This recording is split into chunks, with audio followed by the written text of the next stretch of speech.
Hey guys, welcome to another EAD Aviation video, and today we are going to be reviewing the Douglas DC-3. Yeah, sorry if I sound bad again. As I said in yesterday's video, I'm a little sick, so yeah. But anyways, if we go to Douglas DC-3, and I can't get sued for this because Douglas is now gone.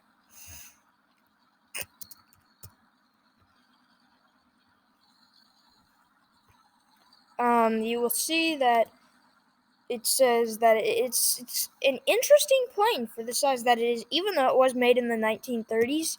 I think it's relatively interesting that a plane for its size is still a tail dragger. This is very similar to the Boeing 247 monomail, except just more widely produced. Or wait, no, not the Boeing 247 monomail. Just the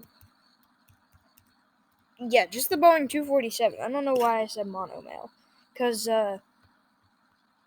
you can definitely see some similarities in the Boeing 247 there, but if I go look at Boeing monomail, you will not see the same thing. Obviously, it's a single-engine plane, because it says mono, but it's quite an interesting plane. I might do a review of it sometime whenever I get a better sim.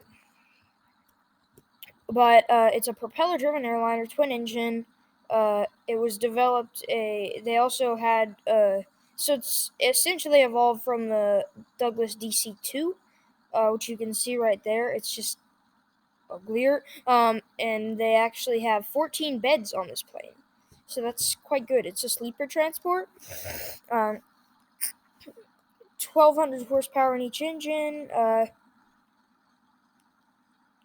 Cruise speed of 207 miles per hour. Pratt & Whitney engines.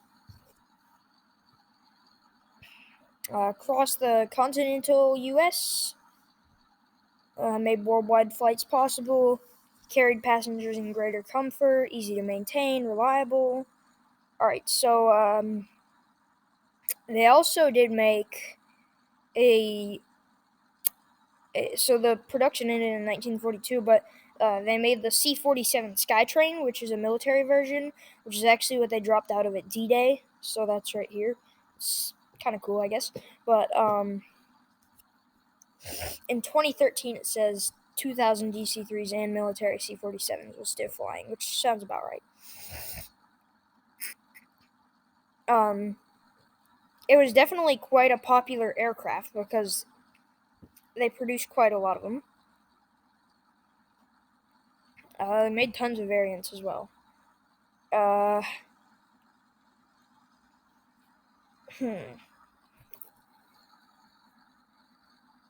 Okay, they put turboprop engines on some of them.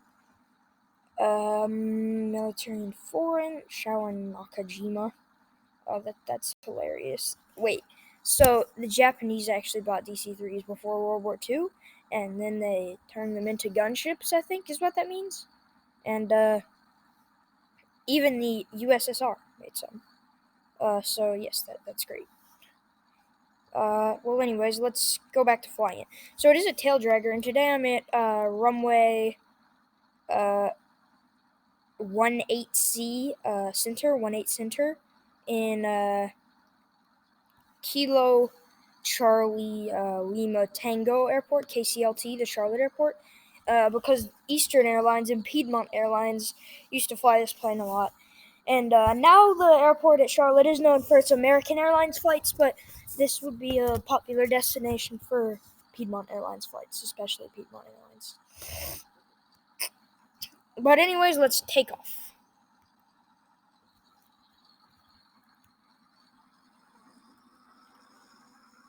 Good bit of braking power. Does have flaps. It's especially good for considering kind of how old it is, honestly.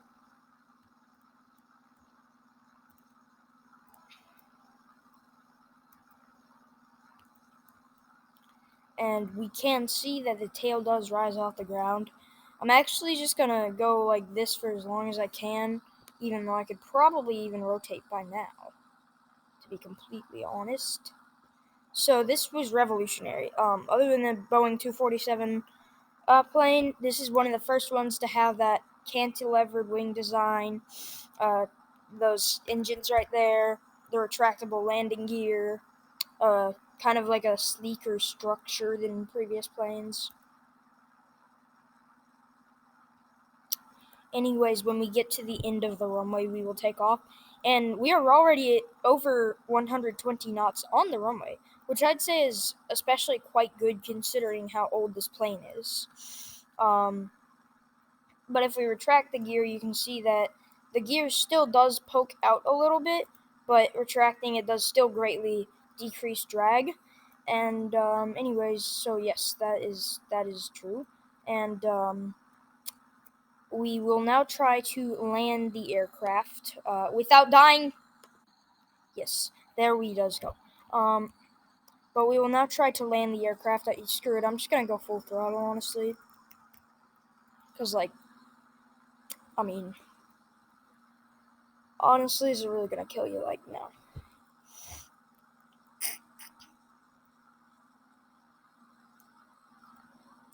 We are way too high. That is a problem with GeoFS runway spawns.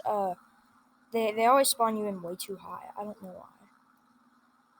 So we're currently wide over white, but they want to decrease the engine power there.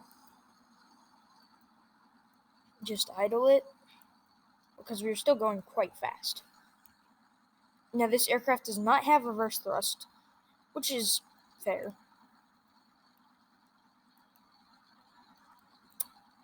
But anyways, if we're going to go forward at any decent speed, I don't know why it's still wide over white. I think I'm low enough, but I don't know.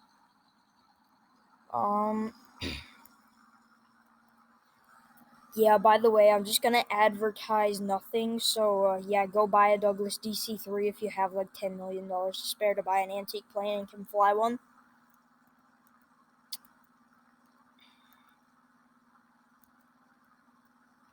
Alrighty, so let's cut throttle. So there are also no spoilers on this plane, but there are quite much flaps, so that is acceptable. And if we will just do a buttress landing, and we actually land with the nose gears first in this plane because it is a tail driver. And I'm actually going to want to keep the nose up probably as long as I can. Or the tail up. And that is why we have to be very careful when landing this plane. But anyways, I suppose we can do one more attempt. But this time I'm going to go much faster.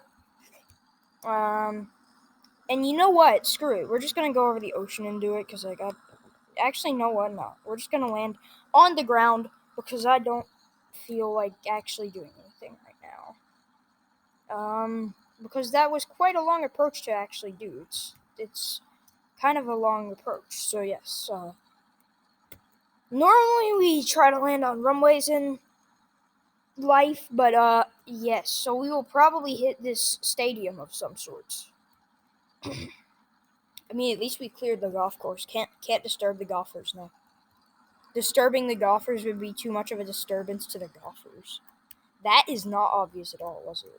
I'm so smart today. What is happening? I honestly don't know anymore. Okay, so that was a somewhat better landing. And although we did land on like a shopping center or something, it's somewhat better. So anyways, yes. But now, one more time before I end the video, let's try landing without landing gear. And obviously, we're also going to have to put flaps up because otherwise they would hit the ground. This time we are going to attempt to land on this road of some sort. Never mind, we are not. But we are stalling. That is interesting. I'm on idle throttle right now, and I'm like literally gaining speed. Maybe because I'm like going downwards, but you know. Yes, we will kill the props, but... And as you can see, that was not too terribly anti-butter. Even though the wing is now inside the ground.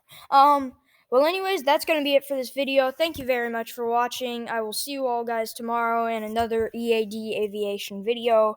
And check out the Discord and the Patreon, the links of which will be provided in the description below. Thank you very much for watching. There won't be any cards for this video because I have to leave very soon, but thanks very much for watching. See you all tomorrow in another EAD Aviation video. Goodbye.